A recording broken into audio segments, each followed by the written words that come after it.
بسم اللہ الرحمن الرحیم۔ حدیث نمبر دیکھیے 344 ہے، اور اس حدیث سے آپ کو بہت ساری چیزیں دین کی معلوم ہوں گی۔ یہ نبی کریم صلی اللہ تعالیٰ علیہ وآلہ وسلم کی ایک سفر کا واقعہ ہے، اور اس میں آپ صلی اللہ تعالیٰ علیہ وآلہ وسلم کا ایک خوبصورت معجزہ بھی ذکر ہے۔ تو آئیے چلتے ہیں کہ دیکھیے نبی کریم صلی اللہ تعالیٰ علیہ وآلہ وسلم نے کیا فرمایا اور کیا بیان کیا۔ راوی بیان کرتے ہیں، اس کو بیان کیا کہ مجھ سے بیان کیا مسدد نے، ٹھیک ہے، حدثنا مسدد، فرمایا کہ مجھ سے بیان کیا، حدثنی مجھ سے بیان کیا، یہاں کہا کہ ہم سے بیان کیا، یہاں کہا مجھ سے بیان کیا، کس نے؟ یحییٰ ابن سعید نے۔ پھر فرمایا کہ حدثنا ہم سے بیان کیا عوف نے، ٹھیک ہے۔ پھر فرمایا کہ حدثنا ابو رجا، ٹھیک ہے، ان سے ابو رجا نے بیان کیا، عن عمران قال، انہوں نے فرمایا کننا فی سفر، ہم تھے ایک سفر میں، مع النبی، نبی کریم صلی اللہ علیہ وسلم کے ساتھ، ہم نبی کریم صلی اللہ علیہ وسلم کے ساتھ ایک سفر میں تھے کہ ہم رات بھر چلتے رہے، اور جب رات کا آخری حصہ آیا تو ہم نے پڑاؤ ڈالا۔ اچھا، یاد رہے کہ رات بھر چلنا اس وقت یہ صحابہ کرام پسند کرتے تھے جب گرمیاں ہوتی تھی، تو رات ٹھنڈی ہوتی تھی، گرمیوں میں سفر آسان ہوتا تھا۔ دن میں آپ سوچئے، تصور کیجئے کہ جلتی ہوئی ریت اور اوپر سے سورج کی گرم گرم شعاعیں، اور پھر اگر اس پر جو ہے اگر لو چل جائے تو پھر اور مزید آپ سمجھ سکتے ہیں کہ کتنی زیادہ تپش ہوتی ہوگی۔ تو اس لیے رات کے اکثر حصے میں سفر کر لیتے تھے۔ تو یہ اس رات کا حصہ بیان کر رہے ہیں کہ رات کا جو ہے حصہ، جو ہے آخری حصہ آیا تو ہم نے پڑاؤ ڈالا، ٹھیک ہے۔ اور مسافر کے لیے اس وقت کے پڑاؤ سے زیادہ مرغوب، یعنی رغبت والا، پسندیدہ اور کوئی چیز نہیں ہوتی تھی۔ یعنی جب سفر کر رہا ہو مسافر اور تھک کر چور ہو گیا ہو، اور سفر بھی آپ کی طرح تو نہیں، بلکہ یہ کہ اونٹنیوں پر، اونٹوں پر، گھوڑوں پر، ان کی پیٹھوں پر بیٹھے رہنا اور اپنے آپ کو سنبھالے رہنا، کہیں ایسا نہ ہو گر ہی جائیں اگر اونگ آ جائے۔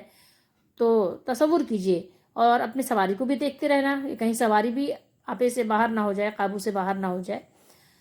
تو ایسے سفر کو آپ سوچ سکتے ہیں کہ کتنی تکلیف دہ یعنی وہ سفر ہوتا ہوگا۔ تو فرمایا کہ پھر ہم اس طرح غافل ہو کر سو گئے، جب پڑاؤ ڈالا تو غافل ہو کر سو گئے کہ ہمیں سورج کی گرمی کے سوا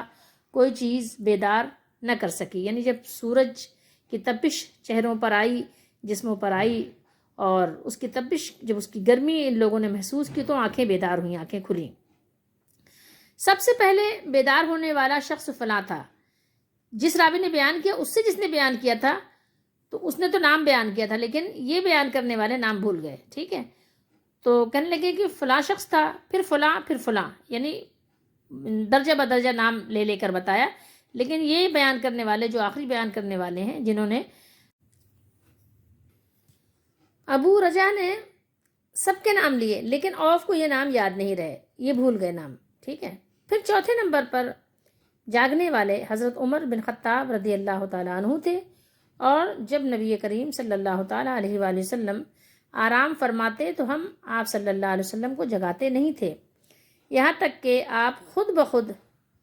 بیدار ہوں۔ یعنی صحابہ رضی اللہ تعالیٰ عنہم رسول اللہ صلی اللہ علیہ وسلم کو جگاتے نہیں تھے، آپ صلی اللہ علیہ وسلم خود بیدار ہو جایا کرتے تھے، کیونکہ ہمیں کچھ معلوم نہیں ہوتا کہ آپ پر خواب میں کیا تازہ وحی آتی ہے۔ جب حضرت عمر رضی اللہ تعالیٰ عنہ جاگ گئے اور یہ آمدہ آفت دیکھی، اور وہ ایک نڈر دل والے آدمی تھے۔ کیا مطلب بتانے کا؟ کہہ رہے ہیں حضرت عمر رضی اللہ تعالیٰ عنہ بیدار ہوئے، جاگ گئے، اور یہ جو آفت کس کو کہہ رہے ہیں؟ یہ جو آفت آ گئی ہے، یہ اس لیے کہہ رہے ہیں کہ نماز یعنی قضا ہو گئی تھی، ٹھیک ہے، فجر کے وقت سو گئے تھے یہ حضرات، اور سونا بھی وہ تھا کہ ظاہر ہے کہ جہاد سے واپس آ رہے تھے اور رسول اللہ صلی اللہ علیہ وسلم کے ساتھ تھے، انتہائی تھکے ہوئے بھی تھے۔ یہ سفر بھی کوئی سیر سپاٹے کے لیے اور دل بہلانے کے لیے نہیں تھا، بلکہ یہ سفر بھی کس لیے تھا؟ یہ سفر بھی اس لیے تھا تاکہ اللہ کے دین کا نفاذ ہو، اللہ تعالیٰ کے دین کے لیے یہ سفر تھا۔ تو یہ سفر یعنی فی سبیل اللہ ہم کہیں گے یہ سفر تھا۔ اس کے باوجود بھی انتہائی تھک کر رات میں سفر کر کے جب تھوڑی دیر کے لیے سو گئے اور فجر میں آنکھ نہیں کھلی، تو اس کو بھی یہ بزرگ ہستیاں اس کو آفت اور مصیبت سمجھتے تھے، اور ایک آج ہم ہیں کہ اگر ہماری نماز قضا ہو جائے تو ہم اس کی فکر ہی نہیں کرتے۔ تو حضرت عمر رضی اللہ تعالیٰ عنہ نے کیا کیا کہ آواز بلند آپ اس وقت تک تکبیر کہتے رہے۔ کیا کہتے رہے؟ تکبیر، زور زور سے۔ کیا کہتے تھے؟ زور زور سے تکبیر کہنے لگے۔ کیسے؟ اللہ اکبر، اللہ اکبر، اللہ اکبر۔ اسی طرح آواز بلند آپ اس وقت تک تکبیر کہتے رہے جب تک کہ نبی کریم صلی اللہ تعالیٰ علیہ وآلہ وسلم ان کی آواز سے بیدار نہ ہو گئے۔ یعنی جب رسول اللہ صلی اللہ علیہ وسلم بیدار ہو گئے، آپ کی آنکھ کھل گئی، آپ جاگ گئے، تو پھر یہ تکبیر کہنا بند کر دی، لیکن اس وقت تک کہتے رہے جب تک کہ رسول اللہ صلی اللہ علیہ وسلم بیدار نہیں ہوئے تھے۔ تو لوگوں نے پیش آمدہ مصیبت کے متعلق، دیکھیں مصیبت یہاں کہا، یہاں آفت کہا اور یہاں مصیبت کہا، پیش آمدہ مصیبت کے متعلق آپ صلی اللہ علیہ وسلم سے شکایت کی۔ حدیث کے الفاظ بھی شکایت کے ہی ہیں۔ تو اس پر آپ صلی اللہ علیہ وسلم نے فرمایا کہ کوئی حرج نہیں، سفر شروع کرو، کوئی حرج نہیں، سفر شروع کرو، یعنی یہ جو ہونا تھا وہ ہو گیا، اب تم سفر شروع کرو۔ پھر آپ صلی اللہ علیہ وسلم تھوڑی دور چلے، اس کے بعد آپ ٹھہر گئے اور وضو کا پانی طلب فرمایا اور وضو کیا اور اذان کہی گئی۔ پھر آپ نے لوگوں کے ساتھ نماز پڑھی، ٹھیک ہے، یعنی نماز تو قضا ہو گئی تھی، اذان بھی نہیں ہوئی اور نماز بھی نہیں ہوئی۔ تو آپ صلی اللہ علیہ وسلم جس جگہ آپ لوگوں کا پڑاؤ تھا اس جگہ سے آپ صلی اللہ علیہ وسلم نے تھوڑا آگے، یعنی آپ نے کہا کہ آگے چلو، یہاں پر جہاں نماز قضا ہوئی ہے یہاں نماز ادا نہیں فرمانی ہے بلکہ آگے چلو۔ تو آپ تھوڑی دور آگے گئے اور وہاں پر پھر آپ صلی اللہ علیہ وسلم اور آپ کے صحابہ ٹھہر گئے اور وہاں پانی مانگا گیا، جس کے پاس یعنی جہاں جہاں پانی ہے، لوگوں کے ساتھ پانی بھی ہوتا تھا، پانی کی مشقیں بھی ہوتی تھی، تو پانی طلب کیا گیا اور پھر اس سے وضو کیا اور پھر اذان کہی گئی۔ یہ جو فجر کی جو اذان ہوتی ہے اسی کے قائم مقام، یعنی دوسری اذان کہی گئی، فجر کی اذان کہی گئی اور پھر اس کے بعد اقامت ہوئی اور پھر نماز ہوئی، ٹھیک ہے۔ یعنی اگر آپ کی نماز فجر کی قضا ہو جائے تو پہلے آپ فجر پڑھیے پھر ظہر پڑھیے، ایسا نہیں کہ فجر کو چھوڑ دیا آپ نے ظہر پڑھنے لگ گئے۔ اگر ظہر قضا ہو جائے تو پہلے ظہر پڑھیے پھر عصر پڑھیے، ٹھیک ہے، جو بھی نماز آپ کی قضا ہو پہلے اس کو پڑھیے، ٹھیک ہے۔ اذان کہی گئی، پھر آپ نے لوگوں کے ساتھ نماز پڑھی، لوگوں کے ساتھ۔ جب آپ نماز پڑھانے سے فارغ ہوئے تو ایک شخص پر آپ کی نظر پڑی جو الگ کنارے پر کھڑا ہوا تھا اور اس نے لوگوں کے ساتھ نماز نہیں پڑھی تھی۔ آپ صلی اللہ علیہ وسلم نے اس سے فرمایا کہ اے فلاں، تمہیں لوگوں کے ساتھ یعنی لوگوں کے ساتھ نماز میں شریک ہونے سے کون سی چیز نے روکا، یعنی کس وجہ سے آپ نماز میں شریک نہیں ہوئے، جماعت کے ساتھ نماز نہیں پڑھی؟ تو انہوں نے جواب دیا کہ مجھے غسل کی حاجت ہو گئی اور پانی موجود نہیں ہے۔ آپ صلی اللہ علیہ وسلم نے فرمایا کہ پاک مٹی سے کام نکال لو، یعنی مٹی جو ہے، پاک مٹی، وہ پانی کے قائم مقام ہے، قرآن میں بھی اللہ نے فرمایا یہی تجھ کو کافی ہے۔ پھر نبی کریم صلی اللہ علیہ وسلم نے سفر شروع کیا تو لوگوں نے پیاس کی شکایت کی، یعنی پانی ختم ہو چکا تھا، ٹھیک ہے۔ آپ صلی اللہ علیہ وسلم پھر ٹھہر گئے اور فلاں یعنی عمران بن حسین رضی اللہ تعالیٰ عنہ کو بلایا۔ ابو رجاء رضی اللہ تعالیٰ عنہ نے ان کا نام لیا تھا لیکن عوف کو یاد نہیں رہا، اور حضرت علی رضی اللہ تعالیٰ عنہ کو بھی طلب فرمایا۔ ان دونوں بزرگوں کو آپ صلی اللہ علیہ وسلم طلب فرمایا، ایک حضرت علی کو اور ایک یہ حضرت عمران بن حسین، یہ حسین ہے، یہ حضرت علی رضی اللہ عنہ کے بیٹے وہ نہیں ہیں، ٹھیک ہے۔ ان دونوں کو رضی اللہ تعالیٰ عنہما کو بھی طلب فرمایا۔ ان دونوں سے آپ صلی اللہ علیہ وسلم نے فرمایا کہ جاؤ پانی تلاش کرو۔ یہ دونوں نکلے، راستے میں ایک عورت ملی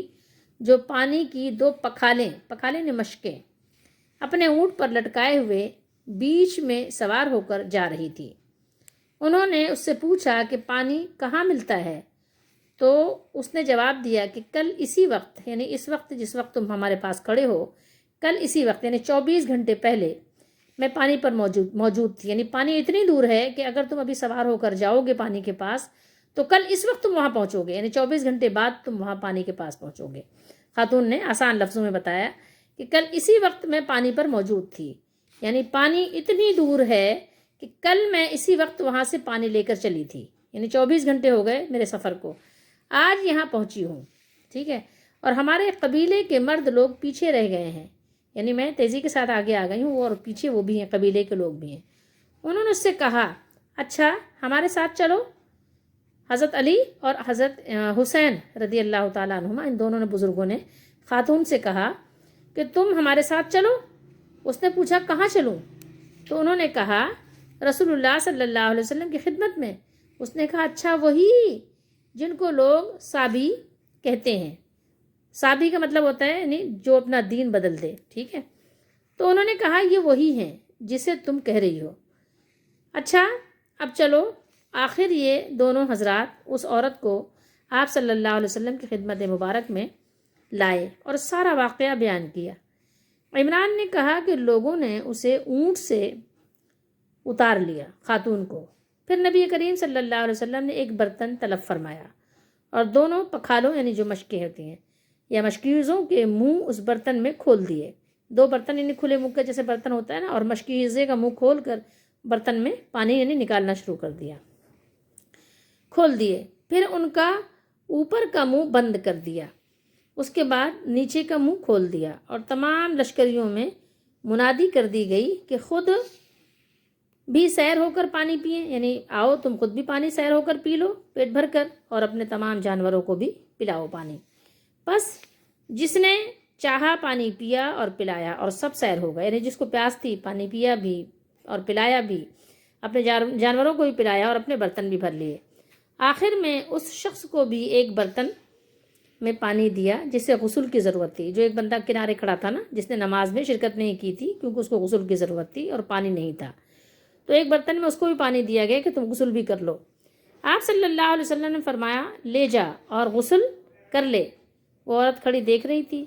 کہ اس کے پانی سے کیا کیا کام لیے جا رہے ہیں۔ جن خاتون کا وہ پانی تھا، مشکیں تھیں، وہ دیکھ رہی تھی دور سے، اور اللہ کی قسم جب پانی لیا جانا ان سے بند ہوا تو ہم دیکھ رہے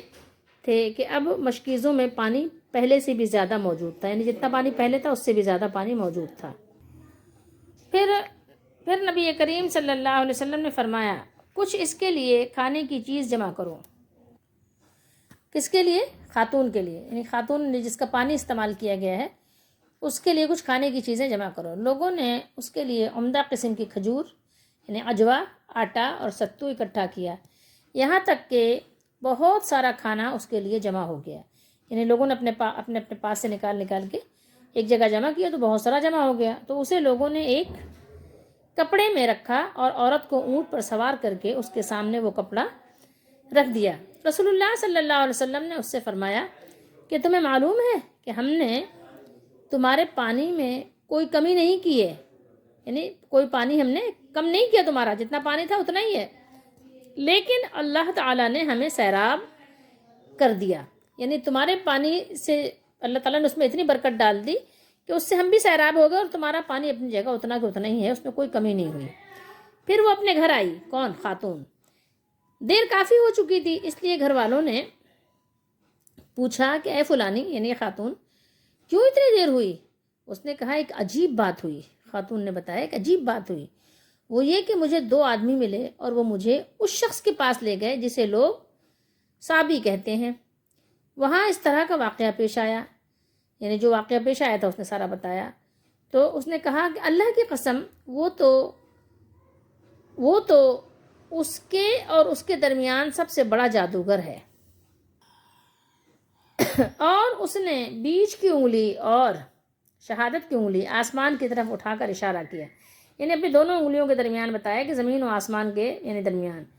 اس کی مراد آسمان اور زمین سے تھی کہ یا پھر وہ واقعی اللہ کا رسول ہے، یا تو یعنی نبی کریم صلی اللہ علیہ وسلم کی طرف اس نے نسبت کی، یا تو وہ جادوگر ہیں بہت بڑے، کہ اتنا بڑا جادو خاتون نے کہا کہ ہم نے آج تک دیکھا نہیں، اور یا تو پھر وہ واقعی اللہ کے رسول ہیں کہ اللہ تعالیٰ کی مدد ان کے ساتھ ہے کہ جیسا اللہ تعالیٰ یعنی ان کے لیے پسند کرتا ہے تو اس طرح کی وہ معجزے دکھا دیتے ہیں، یا واقعی وہ اللہ کے رسول ہیں۔ اس کے بعد مسلمان اس قبیلے کے دور نزدیک کے مشرکین پر حملہ کیا کرتے تھے۔ مسلمان یعنی حملہ کس طرح کیا کرتے تھے؟ یعنی جہاد کرتے تھے، ان سے قتال کرتے تھے، لیکن اس گھرانے کو جس سے اس عورت کا تعلق تھا کوئی نقصان نہیں پہنچاتے تھے، یعنی جس گھرانے کی خاتون تھی جن سے پانی لیا تھا اور اسی پانی کے ذریعے سے رسول اللہ صلی اللہ علیہ وسلم کا یہ معجزہ ظاہر ہوا تھا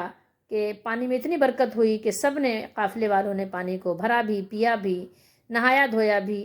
اور جمع بھی کیا، اور خاتون کا پانی جو مشکوں میں تھا وہ کم نہیں ہوا،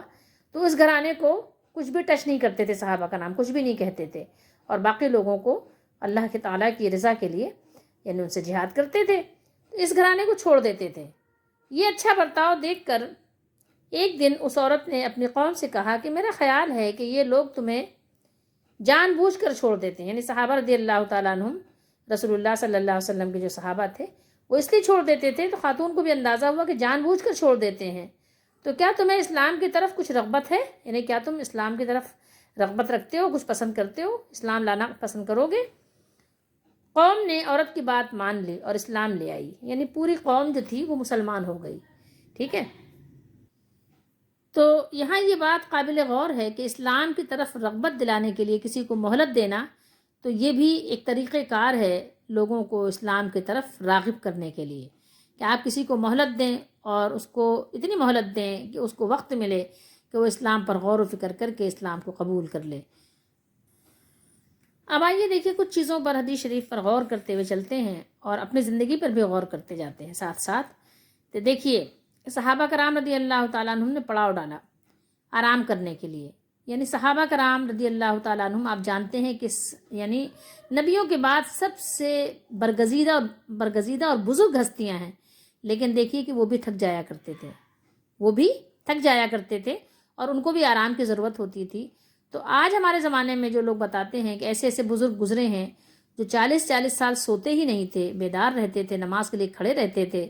وضو ہی نہیں ٹوٹتا تھا ان کا، تو اب ذرا ان کو غور کرنے کی ضرورت ہے، ٹھیک ہے۔ اچھا، اس کے علاوہ آپ دیکھیے دوسری چیز یہاں پر ایک ذرا غور کیجئے گا، اور وہ یہ ہے کہ تھکن نے اور تکان نے صحابہ کرام رضی اللہ تعالیٰ عنہم جیسی ہستیوں کو سلا دیا، اور پھر جب وہ سو گئے تو فجر کے وقت بھی ان کو اندازہ نہیں ہو سکا کہ یہ فجر کا وقت ہے، اور اس طرح سے ان کی نمازیں یعنی کیا ہوئیں، قضا ہو گئیں۔ تو اب آپ دیکھیے کہ جو لوگ کہتے ہیں کہ یعنی ان کا دل ہر وقت جاگتا رہتا ہے اور وہ یعنی کبھی بھی غافل نہیں ہوتے، تو اب ذرا وہ بھی غور کریں کہ کیا صحابہ کرام رضی اللہ تعالیٰ عنہم سے بڑھ کر ان کا مقام ہو گیا ہے؟ نہیں۔ یہاں تیسری جگہ دیکھیے کہ حضرت عوف رضی اللہ تعالیٰ عنہ نام بھول گئے، ان کو نام یاد نہیں رہے، اور بہت سے لوگ کہتے ہیں کہ یعنی ان کو بہت کچھ ان کے حافظے میں رہتا ہے، سینہ بسینہ ان کو علم منتقل ہو جاتا ہے، تو ان کے لیے یہاں بھی ایک چیز یہ غور کرنے کی ہے۔ اب آگے مزید آئیے کہ حضرت عمر بن خطاب رضی اللہ تعالیٰ عنہ یعنی جب یہ منظر دیکھا، جب وہ بیدار ہوئے تو یعنی پریشانی کے عالم میں وہ کیا کر رہے تھے؟ وہ اللہ اکبر اللہ اکبر، اللہ کی بڑائی بیان کر رہے تھے، تکبیر کہہ رہے تھے۔ پھر اس کے بعد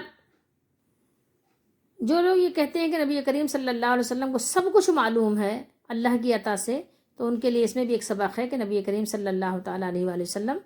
اللہ کی عطا سے، اللہ تعالیٰ جو آپ کو سکھاتا، جو بتاتا اتنا ہی معلوم ہے، اس کے علاوہ سب کچھ معلوم نہیں ہے، ورنہ اگر ایسا ہوتا تو نماز فجر آپ صلی اللہ تعالیٰ علیہ وآلہ وسلم اس سے پہلے ہی بتا دیتے، ٹھیک ہے۔ اچھا، اس کے علاوہ آئیے کہ آپ صلی اللہ تعالیٰ علیہ وآلہ وسلم نے فرمایا کہ یعنی اب جو ہمارے اختیار میں نہیں تھا، سوتے ہوئے یعنی جب کہ ہم سو رہے تھے اور نماز قضا ہو گئی، تو اس میں ایسی کوئی بات نہیں ہے پریشانی کی، جہاں پر یعنی موقع مناسب سمجھا وہاں آگے بڑھ کر آپ صلی اللہ علیہ وسلم نے اور آپ کے صحابہ نے نماز ادا فرمائی، اور اگر نماز قضا ہو جائے تو جس وقت آپ بیدار ہوں گے وہی وقت آپ کے نماز کا ہے، اور اسی وقت میں آپ اس نماز کو ادا کیجئے، پھر اس کو مؤخر مت کیجئے کہ اس کو ظہر کے ساتھ ملا کر پڑھیں گے، فجر قضا ہو گئی تو چھوڑ دو، کوئی بات نہیں، اب فجر ظہر کے ساتھ مل کر پڑھیں گے، نہیں، بلکہ جیسے ہی آپ بیدار ہوں، آنکھ کھلے، ویسے ہی سب سے پہلے نماز کی تیاری کیجیے، جیسے آپ کو موقع مناسب ملے، جگہ مناسب ملے، پانی میسر آئے، ویسے ہی آپ نماز کی تیاری کیجیے۔ اور اس کے بعد جب آپ صلی اللہ علیہ وسلم نے ایک شخص کو دیکھا کہ جو الگ کھڑا تھا، جس نے نماز نہیں پڑھی تھی، تو آپ نے اس سے بھی پوچھا کہ بھائی تم نے نماز کیوں نہیں پڑھی، تو بتاؤ، وجہ بتاؤ، تو آپ نے اس کی وجہ کو جان کر فرمایا کہ یعنی اگر تمہارے پاس پانی نہیں تھا، پانی میسر نہیں تھا، تو پانی کے قائم مقام تیمم ہے، چاہے آپ پر غسل فرض ہو یا آپ پر وضو فرض ہو، دونوں صورتوں میں آپ تیمم کر کے پاک ہو سکتے ہیں، ٹھیک ہے۔ تو لیکن نماز آپ قضا نہیں کر سکتے، آپ وضو کی جگہ آپ تیمم کر لیجئے، غسل کی جگہ آپ تیمم کر لیجئے، ٹھیک ہے۔ یہ بھی آپ صلی اللہ علیہ وسلم نے سکھایا اور بتایا، اسی لیے تیمم کے بعد میں امام بخاری نے اس کو ذکر کیا ہے۔ اور پھر جب نبی کریم صلی اللہ علیہ وسلم نے سفر شروع کیا اور لوگوں نے پیاس کی شکایت کی، لوگوں کو پیاس لگی، تو یہ پیاس جن لوگوں کو لگی تھی وہ کون تھے؟ وہ رسول اللہ صلی اللہ علیہ وسلم کے ساتھی تھے، صحابہ تھے، ان کو صحابہ کہا جاتا ہے، اور صحابہ تمام بزرگوں کے سردار ہیں انبیاء کے بعد۔ تو اب آپ بتائیے کہ جب صحابہ کو پیاس لگتی تھی تو رسول اللہ صلی اللہ علیہ وسلم نے یہ تو نہیں کہا کہ تمہیں کیسے پیاس لگ گئی، اللہ کے نیک بندوں کو تو پیاس لگتی نہیں، ولیوں کو تو پیاس نہیں لگتی، وہ تو 1 مہینے بھی پانی کے بغیر رہ سکتے ہیں، نہیں، بلکہ آپ نے 2 بزرگ صحابہ کو آپ نے بھیجا کہ جاؤ پانی تلاش کرو، ٹھیک ہے۔ پھر اس کے بعد جب خاتون جن کے پاس پانی تھا وہ آئیں، اور آپ صلی اللہ علیہ وسلم نے ان کی پانی کو نکال کر ایک برتن میں، اور جو بھی آپ نے اللہ تعالیٰ سے دعا کی تو اللہ تعالیٰ نے اس پانی میں اتنی برکت دے دی کہ یہ آپ صلی اللہ علیہ وسلم میں معجزہ تھا۔ یہ معجزہ تھا، عقل میں نہ آنے والی بات، کہ یعنی تھوڑا سا پانی اتنا سارا ہو جانا، ڈبل اور 4 گنا اور پتہ نہیں 8 گنا کتنے گنا پانی ہو گیا کہ لوگوں نے پیا بھی، بھرا بھی برتنوں کو، نہایا دھویا بھی، وضو بھی کیا، جانوروں کے لیے بھی پانی جمع کیا، جانوروں کو بھی پلایا، جانور بھی 1 2 تو نہیں ہوتے تھے۔ تو تصور کریں کہ اللہ تعالیٰ نے یہ آپ صلی اللہ علیہ وسلم کو کیسا عظیم الشان معجزہ عطا فرمایا۔ صحابہ کا ایمان اور یقین کتنا مضبوط ہوتا ہوگا کہ جب اللہ کے نبی صلی اللہ علیہ وسلم کے معجزے کو اپنی آنکھوں سے یوں دیکھتے ہوں گے، اپنی آنکھوں کے سامنے دیکھ رہے ہیں کہ پانی، تھوڑا سا پانی کتنا ہو گیا۔ تو یہ آپ صلی اللہ علیہ وسلم کا اللہ تعالیٰ نے ایسا یعنی زبردست معجزہ دکھایا، اور صحابہ کرام کے ایمان کو قوت بخشی، ان کو مضبوط کیا۔ ان کے ایمان جیسا کسی اور کا ایمان پھر کیسے ہو سکتا ہے۔ اور دیکھیے کہ پھر اس کے بعد جب پانی زیادہ ہو گیا، پانی مل گیا، اور پھر یہی نہیں کہ لوگ کیا کرتے اپنے آپ کو آسودہ اور سیراب کر لیتے، اپنے پاس پانی بھر کر رکھ لیتے، نہیں، بلکہ پورے لشکر کو اعلان کیا گیا کہ سب لوگ آئیں اور اللہ تعالیٰ کی دی ہوئی اس نعمت سے استفادہ کریں، فائدہ حاصل کریں، خود بھی ہیں اور سب لوگ ایک دوسرے کو یعنی یہ فائدہ پہنچائیں۔ تو کوئی نعمت ملے تو ہمیں بھی یہ سبق ملتا ہے کہ ہم نعمت کو اپنے تک نہ محدود رکھیں، بلکہ اپنے ساتھیوں کو اور اپنے کنبے والوں کو اور اپنے لشکر والوں کو، اپنی بستی والوں کو، یعنی جتنے بھی مسلمان ہیں، مسلمان کے قبیلوں کو نفع اور فائدہ پہنچائیں، اور اگر ہو سکے تو کافروں کو بھی فائدہ پہنچائیں، لیکن ان کو جو مسلمانوں سے لڑتے نہیں ہیں، ٹھیک ہے۔ اور پھر اللہ کے نبی صلی اللہ علیہ وسلم نے اس خاتون کو بھی دکھایا کہ کیسا اس نے عظیم الشان معجزہ اپنی آنکھوں سے دیکھا۔ اور اس کے بعد یہی نہیں ہوا، بلکہ آپ صلی اللہ علیہ وسلم نے اس کے لیے کہا کہ اس کی خاطر مدارات بھی کرو، کیونکہ وہ خاتون بھی ظاہر سفر میں تھیں، 24 گھنٹے پہلے پانی لے کر چلی تھی، تو یہاں پہنچی تھی، تو آپ نے ان کے لیے بھی کھانے پانی کا بندوبست کیا کہ ان کے لیے بھی کھانے کی چیزیں جمع کرو، کھجور ہے، ستو ہے، اور بھی جو چیزیں ہیں تو ان کے لیے جمع کرو اور ان کو بھی دو۔ صحابہ کرام نے ان کے لیے بھی جمع کر کے ان کو بھی دیا، یعنی ان کے ساتھ بھی حسن سلوک کیا، اچھا معاملہ کیا۔ پھر آپ صلی اللہ علیہ وسلم نے ان کی دلجوئی کی بھی بات کی اور فرمایا کہ دیکھو ہم نے تمہارا کوئی پانی کم نہیں کیا، جتنا پانی تم لے کر آئی تھی، یہ نہیں کہ تمہارے پانی سے ہم نے کوئی ظلم و زیادتی کے ساتھ تم سے چھین لیا ہو، بلکہ تمہارا جتنا پانی تھا اتنا ہی پانی ہے، جاؤ اپنے گھر خیر خیر سے جاؤ، ٹھیک ہے۔ تو وہ خاتون پھر جو ہے خوشی خوشی اپنے گھر گئیں، اور پھر انہوں نے اپنے گھر جا کر سارا واقعہ بیان کیا کہ ہم نے تو ایسا کچھ دیکھا، یعنی یا تو یہ اللہ کے نبی ہیں، اللہ کے رسول ہیں کہ اللہ تعالیٰ کی مدد ان کے ساتھ ہے کہ جب یہ دعا کرتے ہیں تو اللہ تعالیٰ ان کی دعاؤں کو پورا کر دیتا ہے اور ایسا معجزہ دکھاتا ہے، ٹھیک ہے، کیونکہ اللہ کے نبی ہیں تو اللہ کی مدد ہے ان کے ساتھ، جھوٹوں کے ساتھ تو اللہ کی مدد نہیں ہوتی۔ اور خاتون کو ظاہر ایک شبہ تھا کہ کہیں یہ جادو بھی ہو سکتا ہے، نعوذ باللہ استغفر اللہ،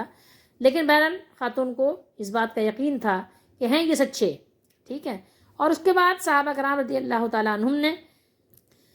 جب بھی اس علاقے میں، اس بستی میں یعنی جہاد کیا، تو اس خاتون کے گھر کو، جس سے یعنی ایک طرح سے فائدہ حاصل کیا تھا،